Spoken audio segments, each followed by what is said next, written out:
Welcome back, everybody. It's another episode of the Hobbyist Game Guys podcast. I'm your host, Noah, joined by my good friend... Jack. How's it going, dude? It's going good. It's going good. Yeah.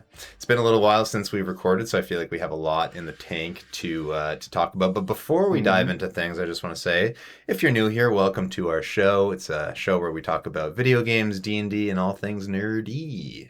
Yeah, and hobbies and stuff. And hobbies, yeah. So, but yeah, without further ado, so I've been playing, if you've been following the show, I've been playing Baldur's Gate 3 again. So I'm still good and deep into that. I'm in Act 3 now in my honor mode run. Sick. Just trying my best to get to level 12, like max level, without taking on too many crazy hard fights or anything. And once I do that, then I'm just going to go on like boss rush mode. Nice. And just try to get to the end of the game without doing anything too crazy. And yeah, it's so fun. It's so fun. Refresh my memory. What is your character? Class, race, etc. Yeah, so species. Half elf, I think. Half elf, swords bard, archer build. Very cool. Yeah, so I got I think the half elf with the wood elf background so that I can get the longbow proficiencies. Yeah. And we're just going crazy. Nice. I'm just super OP build with like the high strength with the Titan string bow. Yep. And then, hitting multiple targets. And then I have the Band of the Mystic Scoundrel. Here we're getting really into the deep end of this. The Band of the Mystic Scoundrel is an item that allows you to cast a spell that would normally cast an action as a bonus action if you hit with a weapon attack, if it's an illusion or enchantment spell. So basically shoot, and then cast like confusion and just destroy whole rooms. See, I understood that, everyone. I don't know. You probably didn't, but that makes sense. Yeah, so I don't need to get too much more into the weeds about it. It's great, and I'm looking forward to just getting to the end and not dying and losing. And if I do, well, it'll be something to talk about on the show at least. Absolutely. That's fantastic. And I'm happy for you. Yeah. Because you know what? Once you're done that, we're going to have to do 2-player honor mode run. Yeah. Simply, it's a must do. Yeah. And definitely streamable. We'll be like everyone and their cat streaming Baldur's Gate 3. Yeah, it's good. But... So yeah, outside of that, let's see what else. So I've still been playing Peak, which is that kind of co-op, friend slop, climb a mountain game. We've had a few successful runs. We still haven't gotten to the point where like everybody's is like gotten off like the peak. Everybody's made it. Yeah. Usually one person or two people die. So like we're still looking for that full party clear. And there's just there's achievements and stuff. And you get the costumes when you get the achievements and stuff. So it's really good fun, and it's very stressful sometimes because you're like climbing up the inside of a volcano and you make one wrong move and you're toast. Okay. Yeah, but that's been super fun. I've played some puzzle. I've played a lot of different games since we last recorded, but why don't you go and then we can always come back to me. Yeah. Well, in terms of games, I've just been hammering at Rogue Trader. Warhammering it up. And because I'm not sure if I brought this up last time, but I did. I was very far into it, like into what I assume is the final act. The game goes on and on, which is, I love it. Give me more bang for my buck every time. And I knew this was going to be a game I was going to beat at least 2 times. So I got to go through it, and then let's do it the right way, the harder difficulties, et cetera, et cetera. But I downloaded the DLC and it totally screwed everything up. Yeah, you mentioned this. Yeah. So I did abandon that, and then I went for like a new, fresh build, and was really enjoying it, actually. Wait, so you restarted the game? Restarted the game. And how deep were you? At the end. Oh my basically. God. Oh my God. No. But I just, because I was stuck doing these stupid, like, it's like going back to Elven Forest in World of Warcraft when you're level 60, getting real nerdy. But yeah, you can't go back to the starting zone. It was terrible. So, and even then, the DLC, I like the new classes they added somewhat. One of them I have no use for, but it's the additional story. Very vestigial, like not a fan. So, and you know what? The Steam user reviews were right on point. It was like mixed. It was like kind of not that great. Like, I appreciate they put a lot of work into it. It's got some cool stuff, but overall, blah. Not worth it. But yeah, I've been playing the shit out of that because I'm almost back to where I was before. So, yeah. Do we even want to know the hour count? I haven't looked. I don't want to know. Man, that's crazy though. Restarting like a long CRPG. Oh yeah. Oh no. Yeah, I was just really, because I was in such a good flow with it, and then it totally shattered my flow. And then it was like, yeah, let's restart with a different type of character. Yeah. Yeah. So you're doing new builds. And running with pretty much the same team. There's like a lot of, I think up to maybe, I want to say 12, 15 different like NPCs they are, I guess, playable characters that can be on your team of 6. And you can switch them in and out and stuff like that. Like there's tons of room, but I was like, these are the characters I like. So I'm going to run basically the same team, but you can change their skills up and things like that. So 6 is a lot. 6 is a lot to manage. Yeah, it's lovely though. It's you're not burdened with a crazy amount of skills. You are burdened with a lot of choices when you're leveling up, which is fun, depending, Is it like easy to manage the equipment and stuff? Like, yeah, it's not too bad. One of the worst parts of when you get into like late game Baldur's Gate 3, I'm just like, okay, I gotta spend like an hour organizing my inventory, and then I gotta, equip this thing and like, drink this elixir, and gotta prepare for this fight, so I gotta cast these spells and have this. It's just like so much management. I feel like the balance shifts from like 10% management, 90% playing to like the opposite, 90% management. Yeah, the Baldur's Gate 3 was interesting in that regard. I kind of liked it in some ways because I like being rich, by the end, because you're poor the whole time, and then you're like, but stuff costs so much. Yeah, but when you start selling, absolutely, really, it's like the inventory management everything is garbage if I'm not using it, kind of. But yeah, it's its own little flavor.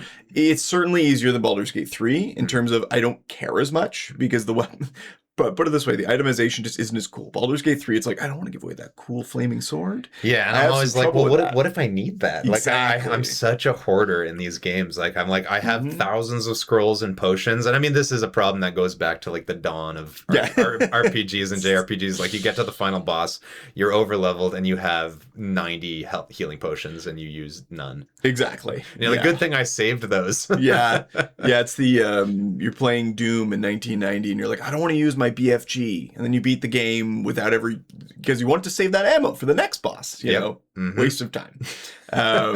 Just use the cool thing while you have it. Don't use it on like a level 1 rat, just don't be a video game hoarder, basically. That's what we're saying. Not that that's so hypocritical, because that's exactly what I'm doing.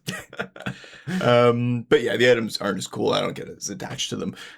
You know what an issue is though? Speaking of itemization though, it's when you have a cool item but your character can't use it because of their build, and you're like, do I like respec my guy so I can use the cool sword I found? Or like, it's like, but this heavy armor is so cool and you're wearing a robe. It's like, oh man, I get into that a lot. I'm very indecisive, and that's why I always end up making like a jack of all trades kind of character. Not always, but I often go that way because I hate letting items go unused. Yeah, I mean, in my Baldur's Gate 3 party composition right now, I don't have any character that's just like use a big two-handed axe or whatever and be up in the fray, because I've got my thrower and I've got my archer and my cleric and my wizard. So it's like anytime I get one of these crazy looking, legendary two-handed heavy weapons, I'm like, yeah, I'll just put that in the bank for now, and I mean, maybe I'll respec, but I'm not going to. But realistically, I could probably sell those, but you're sitting on it, and you don't want to sell it. You don't want to give it to that fake merchant. I just got to ask you, do you have the legendary trident that throws? I do. Okay. I do. Yeah. Okay. Yeah. That's just very important to me. Yeah. There was a funny moment in the third act where they've got all this is, I guess, a light spoiler. There's like murders happening in Baldur's Gate, and you're going around investigating, and then like some of them are doppelgangers, and so I got attacked by these doppelgangers at this like wine festival, and I was like, all right, go ahead, Lae'zel, throw that trident that does like thunder splash damage, and I just murdered like all the innocent bystanders. Like, well, we're honor mode, so we can't reload. Yeah, that's it. That's it. Those mistakes stay. Splash damage, man. Hey, whatever. Lae'zel, I would argue, She wouldn't care. She wouldn't care. No, she wouldn't care. So it's fine. It's in character. And look, they were probably all infected with tadpoles anyway. Let's be honest. That's possible. Yeah. So you've just been mainlining Warhammer. Yeah, right into the old crack vein for sure. Nice. Yeah. It always as I've said before, it takes me a while to really get into something, and I'm not even feeling trying to pick something else up right now. Like, I'm gonna beat this game into the ground, and I might even beat it again. Oh shit! And then, I'm like, they have an honor mode equivalency, which is grimdark mode. Classic Warhammer, everything is grimdark. They coined the term. But the ship combat on super hard mode, the ship combat is just kind of tacked on. It's not that it's bad, it's that it's not deep enough that there should be like a super crazy hard version of it, if that makes sense. Anyone who's played it probably is like, oh god, I gotta do the ship combat. That's kind of how I feel. Like, it's not terrible or anything, it's just I don't want that to screw up my honor mode run where it's like stupid ships, which is not the primary thing. I guess so. I'm assuming if your ship dies that would be it. Oh my god. So yeah, I don't want that. So I'm like hesitant. Do I even bother? And then, like, if I do this, I need to just look up. I don't want to look up guides, but I would look up specifically for ship combat. Like, how do I not die in the friggin' ship combat sections? Yeah, I think that's fair. You just want to make sure you don't like get cheesed by the game. And like, again, Baldur's Gate 3, there's a lot of cheese that can happen. There's a lot of dumb stuff that can happen. So you just want to be prepared for the event, in the event of like, oh, there's a bug that if I, send my entire party down this elevator, they just die. Yes. And I can lose the run, so you have to like keep one character back just in case. So like there's weird shit. I almost died in the second act, like all three of my characters in the there's like a temple, like an underground temple thing where these trials. Yeah. And one of them you have to like follow like this invisible floor, and if you step out you die. And I had a character that died on like one of the platforms, and it was in darkness, so I couldn't revive them. So I had one person die, and then another, and then the third, and I was like, okay, I actually might lose the run right here. So thankfully I just took my time and like was able to, get my revives going. But some dumb cheese can happen when you're playing honor mode or heroic mode or whatever. Which is like true to some D&D of like, if we all walk in at the same time, we all remember when you guys fell in that pit of spikes together? That was lovely. Yeah. It can happen. It can happen. Yeah, that's true. So I guess I'll bring up a few kind of other lightning round of different games. I've also played a little bit of like a few, just like one sitting here or there. So my puzzle game corner, I guess, if you will. So we got a game called Viewfinder, which is really cool. It's kind of like, Portal, obviously. Yeah. So I feel like this is like a modern Portal version, like Portal style game. So, but it's specifically you are solving puzzles. You get these photographs, and you can kind of kind of like a Polaroid or whatever, and you can kind of hold it up and superimpose it onto the world around you and like lock it in, and then it will create that 3D environment wherever you were holding it. Oh, okay. So you're using these, pictures to like solve puzzles, and it's honestly like it's kind of mind-blowing when you're dealing with some of the perspective stuff, because no matter what perspective you do, like that's what it'll change. So that's a really fun puzzle game. Outside of that, a game that I was very excited for, I think I talked about it on our first episode, that came out I think about a month ago, is called Esoteric Ebb. Yes. And the writing in that game is brilliant. It's kind of like a D&D style game where it's much more story and investigation focused than combat focused. Yeah. There is still some combat, but it's much more like dialogue and checks and skills and abilities. But like the guy who made the writing is just so funny. Like I don't know if I've actually laughed out loud at a video game in a very long time, but it is just so ridiculous and cheeky and weird. And it's just, and also the art style is great. And you're playing a cleric, and you're going around investigating murders that have happened in the city. And it's also cool because it's not just like Sword Coast, or like it's not in Faerun or in any D&D world. It's like his own made up world with Very history and factions and politics, and you're trying to investigate what's happening in advance of the first ever election in the city. So it's a really cool game. I really want to get more into it, and so it's interesting because I started it twice.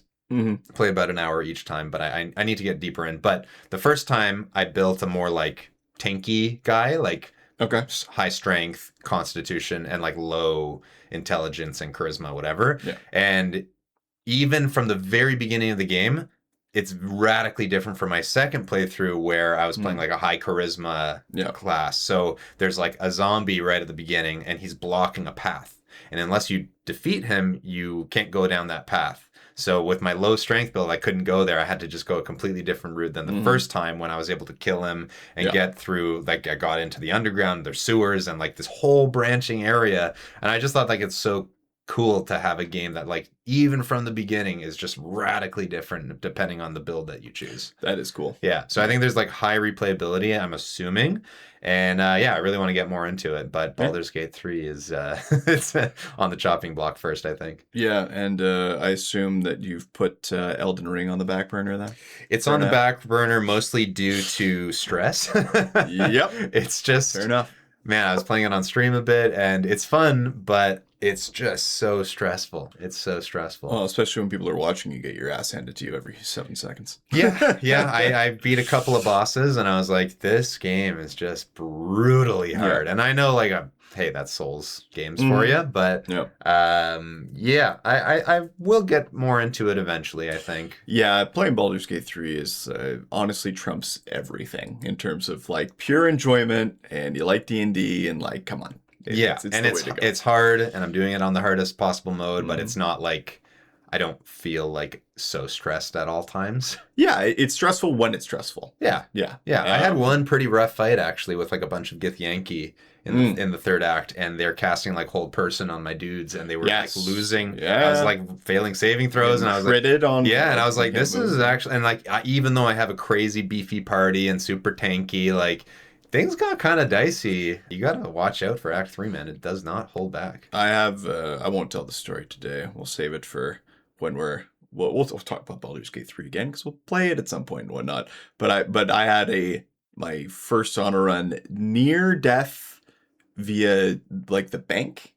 But not the normal place. I was like in the back where there's like treasure chests and stuff by like in the dockyard, and accidentally triggered like 100 NPCs against me, and I managed to figure it out, get like one guy out alive.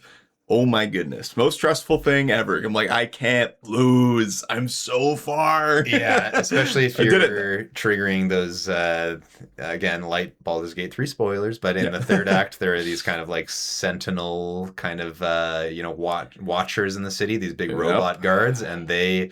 if you have your whole party fighting one or two, you can probably do it, but any more than that, and they will mess you up. And when they're close to death, they explode. So if you don't get away from them, you will probably just lose a character. Yeah, if you're like a clothy, aka someone wearing a robe, then that guy's dead. Probably if you're standing too close. Those guys, guys hit like trucks. Yeah. Anyway, we can talk about Baldur's Gate 3 till the cats come home. Why don't we take a quick break, and we'll come back with the next part of the show. Let's do it. And we are back, everybody. Thank you for waiting. So we have a very special trip coming up for Jack. Later this month? Yeah, a couple weeks. We're going to leave, and myself and my wife, we're going to go to Japan, Nippon. So you're really fulfilling your millennial destiny of A, hosting a podcast, and B, going on a midlife trip to Japan. Oh, don't call it midlife. That's so evil. But yeah, pretty much. Japan is the first place I ever wanted to go. And I ended up going, I taught English in Korea, and I was like, I want to go to Japan, but it paid nothing. They don't care there as much. So, there is people that teach English there, but it's just, it's different. Anyway, so I always wanted to go there, and I've been to Asia a couple times, and it's like, how have I not been to Japan? So luckily my wife also really wants to go. So finally getting it done. Yeah. That's awesome. So I've been a couple of times, so I'm curious what what nerdy things are you gonna, abandon your wife doing for days on end while you're there? So I'm super lucky in that she will be at a conference for 4 days, and that gives me time to do 100% stupid Jack things. Which is, but I'm just going to go to the, I'm terrible with names of places in Japan, but the central like anime nerd electronic district. Yep. Akihabara, aka Electric Town. That's the one. Yep. I plan to go there so I have 4 days, let's call it, what am I going to get at? Let's call it 8 to 4. My own time, I can do whatever I want. So I'm going to go there. I want to I'm going to buy a lot of stuff. This is the one trip where it's like, I plan to have an empty backpack going and a full backpack on the way back. Like, I want cool stuff. So let's get into some specifics here. Like, what do you think you would see and you'd be like, damn, I got to have that. Like, are you buying retro games? Are you buying like merchandise, memorabilia? Like, what's figures? Like, what are we talking here? All the above. Definitely want to have some sort of like stuffy Pokemon that's like very Japanese specifically. I would love to get some Japan only like maybe Pokemon cards or something. A little statue of Vegeta or Goku would be sick. Yeah, just like other. I kind of want to see like what's around. An old like Famicom like cartridge or something like that, just to have it. I mean, the answer to what's around is everything. Exactly. Absolutely everything you can imagine. Whatever, tickles my fancy at the time. There is a good retro game store franchise called Super Potato. So you can look that up while you're there. Okay. Very fun store, just like literally whatever you can imagine. And honestly, a lot of the stuff is kind of cheap. Like if you wanted to pick up, let's say like, I don't know, Pokemon Silver or like like the Japanese, or they're not so expensive. Like, I don't know, 60, 70 bucks. Like, you can realistically, if it's just for display purposes or whatever, you're probably fine. Yeah. Yeah. Okay. That's very cool. Oh, definitely. I want to get some Godzilla shit as well because I, as a child, was into Godzilla in a giant way. Like all the old movies, like all of them. Like Godzilla versus like Monster X and all this, Mothra, Mechagodzilla. Like I have watched Ghidorah. Yeah, all of those. I've seen them all. Like every Godzilla movie ever made, with the exception, funny enough, of the new American ones, which exist now, which I don't give one ass hair about, frankly, because it's not a guy in a suit, and therefore it sucks. Just the music is great. Copyright strike. So you're gonna do your shopping, and then I know you've got the Nintendo Museum planned as well. Yes, Nintendo Museum is gonna be, well, from what you've said, it sounds great. Yeah, I'm not going to spoil anything more. I think you're going to enjoy it, the hell out of it. I'm very curious about your report, your field report when you bring back. Yep. Non-game related, but hobby related is like the samurai museums, of which there are a few. Like you can go in there and they will put you in sort of traditional fighting garb, like training stuff, give you swords and you play around. Like, yeah, I'm very excited for that. That's fun. I haven't done anything like that. I do want to do that one day, and I didn't get to see a sumo match when I was there. I would like to still see some sumo. It's not sumo season, so we're not seeing it either. Yeah. There's like special, what do you call it? Like exhibition kind of shows. They look actually very fun because they get the crowd involved. But I also just kind of want to see it for real. Yeah, I want to see the real shit.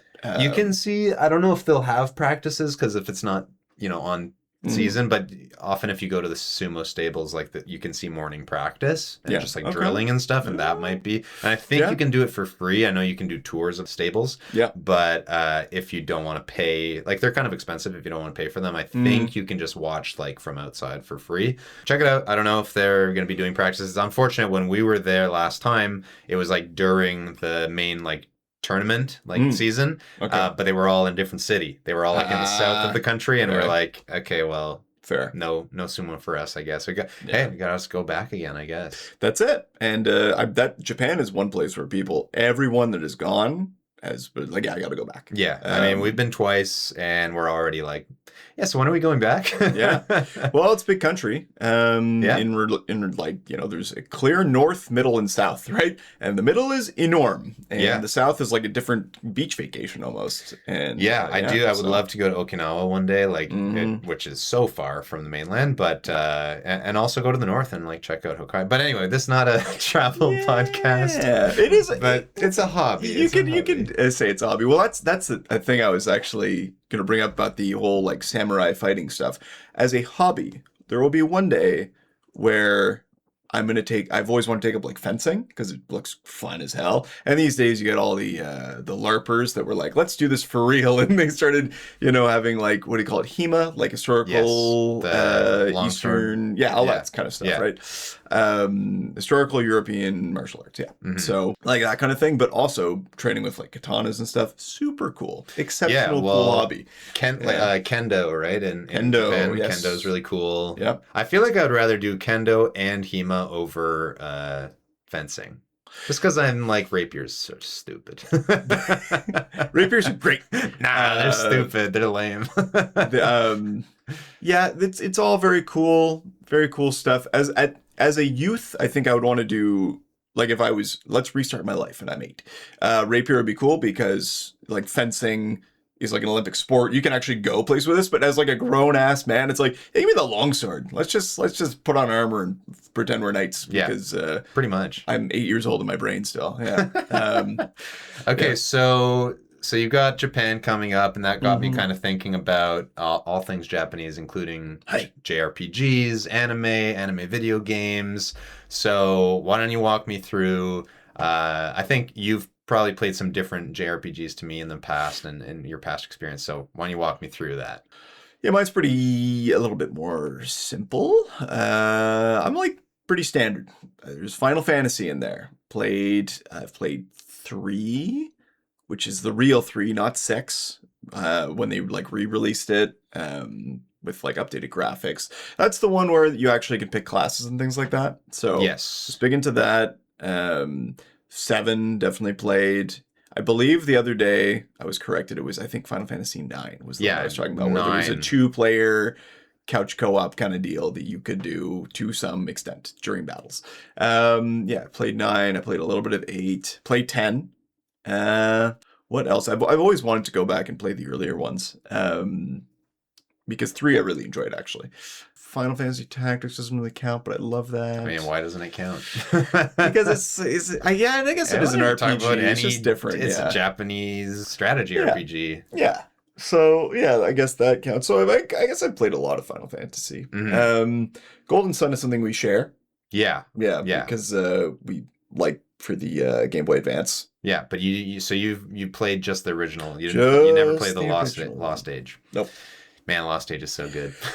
So I think part of the reason I didn't get it is often there's like, I love the first game and you get the sequel and you're like, it doesn't live up or it fucks with the story, which is a movie thing which happens, Yeah, well, I think the thing about Golden Sun is that it was actually supposed to be one game, but it was too big that they actually just had to split it into 2. And I think they came out like a year apart or something. Yeah, they were. It was just one massive game, and then like, hey, we got to finish this story. And I mean, it's great. The story's fun. I mean, I still crave games like that. They don't really exist. Like a game where the abilities that you have in the overworld and puzzle solving, whatever, are directly related to the combat power system. Yes. Which I thought is so cool. It's great. It's so cool. What are the little creaturey elementally things you get? What are they called? The Djinn? The Djinn? Yeah. Djinni. Yeah.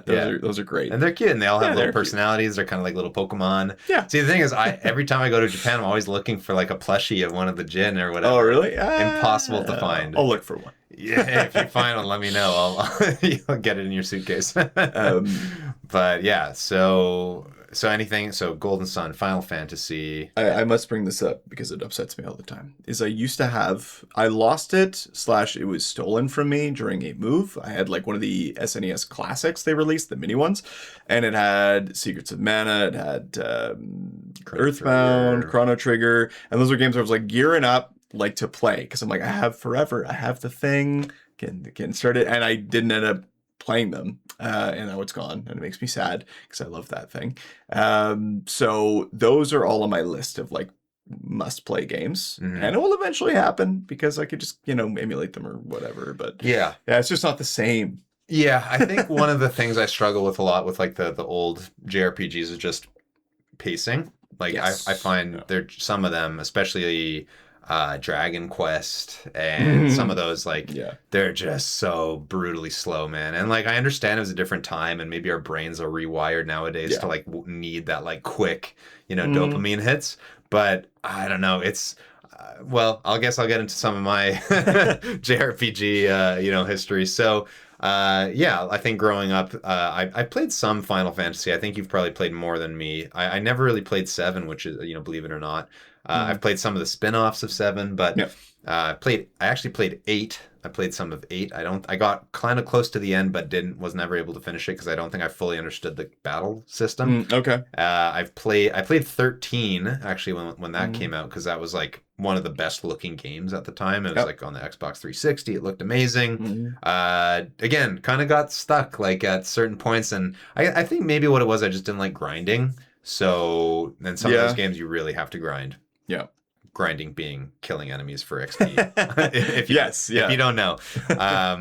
What else? I think I also played some of 3 on the. I think I played like the DS re-release remake or whatever. That was a really fun game. I loved like the job system. I know a lot of the Final Fantasies have had that job system where you can like change your character's class which I think is awesome. Yeah, it's super fun. So outside of that, I've played some Final Fantasy spin-offs, but I'm a big Persona fan. I played a bunch of the Persona games. Those are super fun. I think you would like them. I don't know if you have. I don't know if it's like totally your thing, just because there is like kind of that life sim element to it as well. The life sim is completely baked into the combat system and stuff, and it has to do with like how powerful you can make your personas and stuff. And to me, Persona is kind of just like adult Pokemon or maybe teen Pokemon, we could say. Yeah. But the games are cool, and I mean the stories are great. The combat system's really fun. I love those games. I think if you ever have a spare, 100 hours. Yeah, that's the issue with that's the issue with any RPG, man. If you want to play all the let's say you want to play every RPG released in 2025. Well, I'll see you when we're 80. Yeah, because like there's just so much time. Yeah. Right? So much time investment.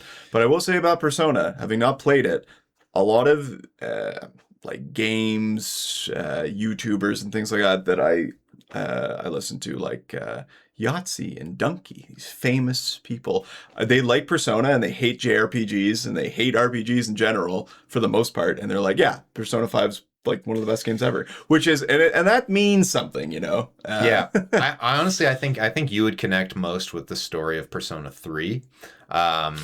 Okay. Yeah, no, because it's like... Because it's like edgier. I mean, Persona 5 is pretty edgy, but I don't know. Like it's like very like broody teenage.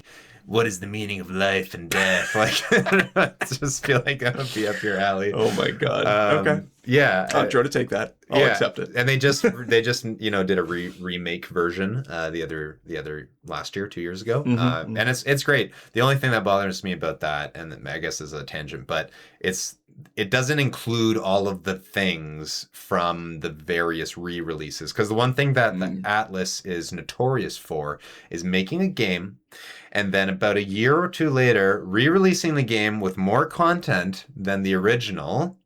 But when they're doing these like remakes of the older Persona games, or I guess when they did the remake of Persona 3, it didn't include the stuff from like the PSP release, or it originally didn't include the stuff from the later Fez version, which was on the PS2, whatever. Gotcha.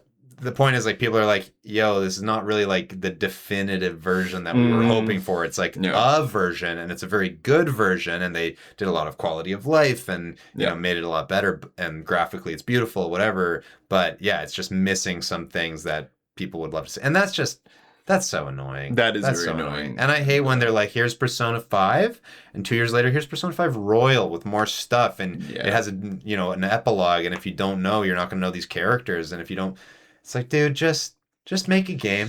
Don't stop with the DLC. I understand you got to make the money, and it's easier to make DLC than to make a new game. But that stuff pisses me off. Yeah, me too. Often, if it's something I don't care about that much, I will just wait years. And it's like, this looks cool, but I'm just going to wait till they actually release the real version, which is like when it's actually done, everything's released. Definitive version where we've attached the DLC and this whole, and this is a different tangent, but like the season passes for games, like, bitch, I bought you? Stop it. Like, stop with this.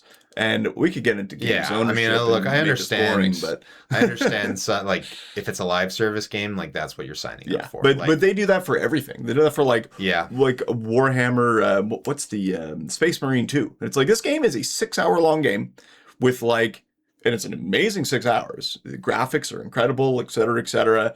But like, don't give me season pass. Like, either release the whole fucking game, or fuck off. Yeah. Like, it's very annoying. That's the funny thing about, like, Helldivers 2. So I've been dipping back into Helldivers 2 a little bit with my friend. And, yeah, it's like you pay $50 for the game, and now, obviously, the war bonds. And it's like, you want to say, okay, I don't want to pay more for all these stupid war bonds. And I guess you technically don't have to, but you really kind of... Yeah, it's not pay to win, but like it is advantageous to pay. If you're a small time developer, I might buy something to do it, but when you're like a big like AAA putting stuff out, like stop trying to steal even more of my money, you piece of shit. And then again, like it really does depend on how it's done. Like if it's a small game and they release 1 or 2 DLCs and it's like, hey, you really like the game, I'm gonna buy these, great, like done. Mm-hmm. Yeah. But I think the thing with the season passes and stuff like that, it's just it can be predatory. It is. It definitely is. And that was sort of the beauty of back in the day. You'd shareware games. You could play like half of Doom on a floppy disk, and for free. They're not even trying to get a down payment out of you like these days. And that's just when things get big in corporate that happens. So support your small developers, kids. Yeah. Go and the small developers, Atlas, go and support them. Why don't we take a quick break and we'll come back and we'll talk some more anime, maybe. Maybe, indeed. Welcome back, everybody. So it wouldn't be a trip to Japan without talking about Japanese anime. Yeah, baby. So I think I'm a little bit... I'm weeb. I'm an enjoyer of anime, and I like anime from many different eras. I think you're maybe a little bit more limited than me in terms of actually watching anime, but you have a history with it too. Indeed. Definitely more limited for sure. Growing up in the 90s, there was the anime boom. It dominated a lot of pop culture and our childhoods. Like, if you grew up, I don't care where you grew up, or if you're a boy or a girl, doesn't matter. You knew what Pikachu was. You probably had Pokemon paraphernalia of some kind, and almost certainly you had Pokemon cards. Like, and this is like a key part of people's childhoods. That's why you get people fighting at Costco over limited edition cards which are being released and things like that. It means a lot to people. Yeah. Well, that's the reason why it's the number one like most grossing IP of all time. But yeah, so Pokemon, obviously that was big for you. Anything else? Dragon Ball Z. Yeah. But you know what? Even before Dragon Ball Z was a big thing, YTV in the early mornings would play original Dragon Ball. And I watched the hell out of that. Love Dragon Ball. They only had like the first, I think, like 2 seasons though. And obviously the show goes on a lot, but I didn't see those until I was older. Like the rest of the seasons. My cousin collected all the manga. He had like the whole shelf, all nice. Dragon Ball, all Dragon Ball Z. And that was awesome. So we read those and so I love that stuff. Some Gundam Wing as well. Okay. What else? Like just stuff that was on TV. I've seen a few. I'm really a big fan of like the 80s and 90s, like sort of for adults action, anime movies and things like that. Mm-hmm. And part of my pre-Japan plan over the next couple weeks is to watch as many of those as I can. There's Okay. like a certain art style that I appreciate, which is that the newer stuff, like Dragon Ball Super, looks like absolute horseshit, and I hate it. I think it's garbage. Like, it's like, even obviously the plot and things like that are also terrible. Big throwing out some hate there for people boy. might disagree with me, but I just think it's bad. You can only go up so many times. Like, we had, we're Super Saiyan God. We're getting too ridiculous here. Yeah. Also, the retconning of the retconning and things like that. Look, I mean, yeah. So, obviously I grew up with Dragon Ball and Dragon Ball Z as well. And I think Dragon Ball Z, that's such a formative memory of mine. Like, first of all, being old enough to have like when my bedtime got extended, to be like, okay, you can go to bed at like 8:30 or whatever it was, and be like, I can watch Dragon Ball now, or Dragon Ball Z, I think at the time. And that's really all I wanted, because I was like, just love the guys screaming and powering up. And, honestly, there's a lot of pretty gory and dark stuff for kids, because it's like, Goku dies, spoilers, multiple times. Most of the Z fighters die at least once. And that, I don't know, just that show is awesome. And so like good. Toriyama, rest in peace, an amazing artist and manga writer. And there's a grittiness to it, which was perfect. It went from, it's funny, it's like Dragon Ball is very fantasy, right? Journey to the West kind of feel, with some like futurist, like hover cars and things like that. And the capsules is interesting. I actually love that stuff. Yeah, the whole world is very interesting, because there's, at the same time, there's dinosaurs and hover cars. Like the president is a dog. Yeah, it's like Toriyama's such a zany guy. Like, all this stuff, it's zany, but then he can get serious when he needs to get serious. And Goku turning Super Saiyan for the first time, like, that is seared into the back of my eyelids. Yes. Yeah. Oh, his epic speech there. I'm light in the darkness and all that business. Yeah. And also, it must be mentioned, Team 4 Stars Dragon Ball Abridged. The Abridged is, I think I've watched that more than Dragon Ball Z now, because it's so good. It's so funny. They're great. But yeah, it's like the grittiness of it, though. Like, Krillin dies in Dragon Ball, and it's like, and Master Roshi dies, and it's all this.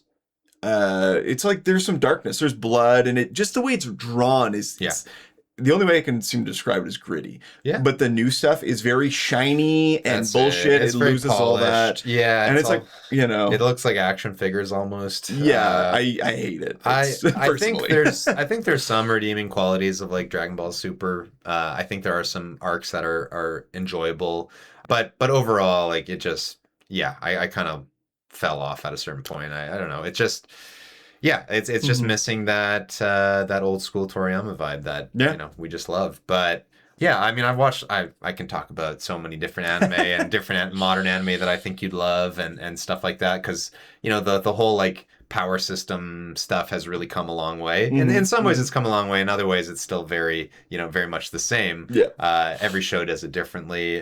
But there's so many great modern anime that if you ever want, I'll definitely recommend some. Maybe. I've tried to watch some stuff, and like I had a friend really try to get me into Naruto. And I just didn't click with me. Didn't click with me at all. I get where he was coming from with it, but I don't care that much. Naruto, Bleach, like a lot of those, they're fun and they're cool in their own ways. They're super long, obviously, and like that's a huge impediment. But I think there's modern post that era of like the big three of like One Piece, Bleach, Naruto. There's more streamlined shows where it's like there's no filler. It's like maybe 4 or 5 seasons, that's it. That like Full Metal Alchemist Brotherhood is an amazing one to watch. Like, I think you would actually love that one. And Jujutsu Kaisen is a modern one that's still airing. It's incredible, like one of the most visually stunning animes you'll ever see. Don't at me, or do, I don't care. I'll stand by it. You know what, I would definitely look into that, because what's a weird one, like, this is a funny example, and it's a little bit of a sidebar, but so a lot of young nerdy white kids started understanding rap a little bit because of that Linkin Park Jay-Z mashup album, right? And it's like, and it sort of bridged a gap, and I think vice versa too. But for me, that for modern anime, because I appreciate the old stuff, but the modern stuff, it's like the Castlevania on Netflix came out, and I love Castlevania. I love Dracula in general. Castlevania games are cool. And then I was like, we'll give it a shot. And I really liked it. I liked the art style. It was, it's for adults, a lot of blood and grittiness and things like that. Watched that one season of The Witcher, which is the same, or the Witcher anime. I'm like, this is good. Like, it's just fine. And I could definitely appreciate getting into more like actual proper Japanese anime. Yeah. But it's like that style, just the look of it, the darkness, I appreciate. There's something, anytime something it's like this looks like it's being made for kids, I can't do it. Like, and that's like Dragon Ball Super issue. You gotta watch Jujutsu Kaisen, because that show is emotional trauma in a show. Like, it's all right. Nobody's safe. Characters will just die that you well, it's like literally the second season is like, I rewatched it recently because I'm a sadist or something, or a masochist, whatever, and man, it was hard to watch again. Really? Like, just in terms of like, what's coming, and what's happening, and the characters that you're going to be losing along the way. Wow, it hurts, man. It still hurts. Wow. Great show. Really incredible show. Yeah, I appreciate that. I like a show with stakes as well, right? Yeah, so there's stakes. There's no plot armor. There's no plot. Other than, I guess, maybe the main character. Like the one main character. Other than that, zero plot armor. Interesting. Yeah. Okay. I recommend it. It's nuts. It's also, visually stunning. Yeah. Very cool. But yeah, so and I guess if you watch any of that ahead of time, you'll have a good sense of what's popular. Make me a little list. So I'll watch them on the plane. 14 hours. I don't sleep well on planes, so I'll just be there watching anime. Yeah, getting acclimatized. That's actually something when we're talking about what am I going to buy. I want to buy some like actual hardcover manga book type stuff. Sure. Yeah. Put it on the shelf. What are they called when you get a set of multiple volumes? I don't know. That'd be fun though. Yeah, I've wanted to buy like the whole, Dragon Ball set before. Never done it. Maybe one day. It's the norm. It is, yeah. So it's expensive. That's the thing. Yeah, it is. Yeah, I think my cousin actually like gave his away, which is so sad. Kids are stupid. It's like, why don't I have Pokemon cards anymore? Well, I did buy some at some point, but like my original set is no longer with me, sadly. Actually, on that topic, so the anime convention where we live over the last couple of weeks, and I actually went to it. Cool. And it was really fun. I mean, I enjoy going just to like look at all the different shops and stalls and stuff. And there's some good cosplay too. Like people go crazy with like the production value of their cosplay. But yeah, I'm like the artists and the the vendors, and you can buy whatever like nerdy shit. It's kind of like a little slice of Tokyo, like right there. It was really fun. I actually didn't buy anything. I held back just because I don't know. I don't need like a print trinkets of, like, and there was a fun I was gonna get a little art piece of like Ghastly Haunter and Gengar. That's cool to put and like a really fun style. But I got the person's like card or whatever, so if I want to buy it, I can buy it later. But nice. Think it over. Those impulse buys, sometimes you're like, did I need that? It's not even that expensive. Like, but I do want something nerdy for the basement for the D&D area that we play. Fair. Like, you got to have something for the vibes. Yeah. I need something too. Yeah. Similar manner. That's good. You know what? The next time there's something like that, or honestly, next time Comic-Con comes to here or adjacent places that are close, we should definitely go. Yeah. We should like make it a thing. Yeah. Because I have never been. Yeah. Oh, really? Yeah. Nerd. So I only started going like last year to the anime convention, then the Comic-Con. It's fun. It's great. I mean, I think sometimes they have fun guests and stuff, but I don't really always care like about voice actors, and it would have to be a very specific like voice actor for me to care. I think there would be voice actors. There's like a few. Are you on Archer? Because I love that show. Are you the guy who does Goku's voice? Okay. That'd be cool. That'd be cool. But or you know what? Fuck that. Vegeta's voice. Sure. That guy. I want to see that guy in person. Who's the one who does like all the video game voices? I mean, obviously there's Matt Mercer, but no, I'm thinking of he's Troy Baker. That wasn't even what I was thinking of. Oh no. I'm thinking of the guy who does like all of the protagonists ever in like action games and stuff. He's like Nathan Drake and Uncharted and all those. Is it not Troy Baker? I thought it was. It could, anyway, he's awesome, and he's also has like a rock album that's actually really good. Really? Yeah, amazing. You should listen to it. It's actually really good. Anyway, on that note, I think we can wrap up for this episode. Usually we end the show with like a game or something, but we just have so much to say about Japan and anime and manga and its place in video game history. And Japan 20 questions is way too broad. Yeah. But anyway, we'll leave it on that note. So thank you all so much for listening to our show, everybody. If you have any questions or comments or corrections for us, you can send those in to hobbyestgameguys@gmail.com. It's hobbyist with an E. Follow us on social media, usually Hobbyist Games or Hobbyist Game Guys. Thank you so much. Please leave a review or a rating on the show if you liked us. And better than that, share it with a friend, because that's really the only way that we can grow as a podcast. We're farm-to-table, organic, locally sourced podcast. In a town with no name. Non-GMO. Anyway, have a good one, everybody. We'll see you soon. Bye.